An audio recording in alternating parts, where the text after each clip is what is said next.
Okay mga guys, cooking mixed mushroom seafood soy noodles. Ayan na po mga guys ang ating black mushroom. Atin na po itong is-readied ang ating black mushroom.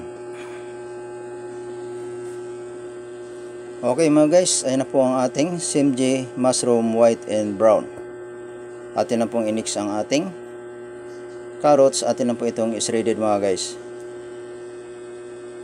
Lagyan na po natin ang ating dry noodle egg mga guys. Ayan na po mga guys ang ating mga sangkap. Kompleto na po. Naglagay lang po tayo ng button mushroom, straw mushroom, black mushroom, and carrots. Ayan na po mga guys ang ating mga sangkap na prepare na po natin lahat ito mga guys. Okay mga guys, magpakulo lang po tayo ng tubig sa ating kawali at ating pakuluan ang ating dry noodles. Ayan na po ang ating dry noodles. Atin na po itong palambutin mga guys. Halu-haluin lang po natin ito mga guys para ito po magkahiwa-hiwalay ang ating dry noodles. Tapos na po natin ito sa pagpakulo mga guys. Atin na po itong i-drain mga guys sa ating strainer. Magpakulo din tayo uli ng tubig para pakuluan natin ang ating seafood mga guys. Atin pong hugasan ang ating kawali mga guys at atin po itong lagyan ng cooking oil na malinis. Initin lang po natin ng maigi ang ating cooking oil mga guys bago natin i-fry ang ating mushroom mga guys. Ayan na po ang ating mga mushroom. Atin na pong i-fry lahat mga guys. Pag okay na po ito mga guys, kailangan tama lang po ang ating pagka-fry na hindi siya ma-overcook. Atin na po itong hanguin at ilagay po natin sa strainer.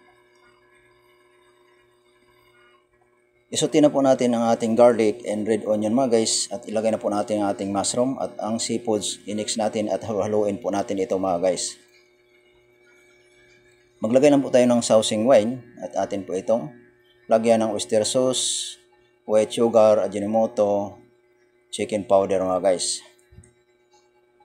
Haluin lang po natin ito mga guys at lagay yan po natin ito ng noodles. Lagay na po natin ito at lagyan po natin ito ng dark soy sauce. Lagyan po natin ito ng konting water mga guys. Atin na pong haluin ito ng maayos para ito po matuyo ang ating mixed mushroom seafood soy noodles. Ayun na po mga guys, haluin na po natin ito ng maigi.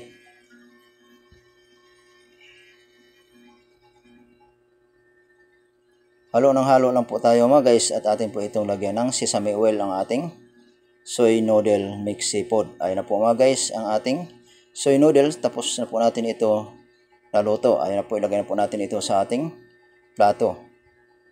Ano po mga guys ang kalabasan ng ating soy noodles mixed seafood mixed mushroom. Ayun na po mga guys ang kalabasan ng ating noodles. Ready to serve na po mga guys sa ating customer. Maraming salamat po sa inyong suporta mga guys.